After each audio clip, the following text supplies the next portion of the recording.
As seniors, bonding over food can be a wonderful way to create lasting friendships and connection. Here are some tips to help seniors bond over food and build meaningful relationships through shared meals. 1. Host regular potluck dinners. Organize potluck dinners where each person brings a dish to share. This can be a great way for seniors to try new foods, share family recipes, and bond over their love of cooking and eating.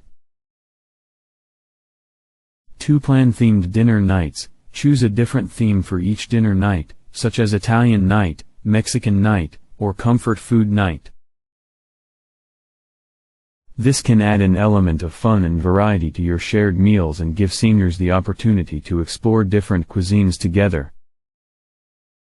3. Cook together. Instead of just sharing a meal, consider cooking together as a group.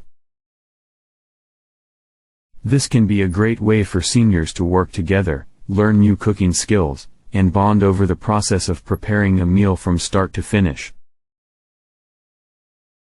4. Share food memories. Encourage seniors to share stories and memories related to food. This can be a great way to learn more about each other's backgrounds, experiences, and traditions, and create a sense of connection and camaraderie. By bonding over food and creating meaningful connections through shared meals, seniors can build lasting friendships and create a sense of community and belonging. So, gather your friends, get cooking, and enjoy the benefits of coming together over a delicious meal. Also, don't forget to hit the subscribe button.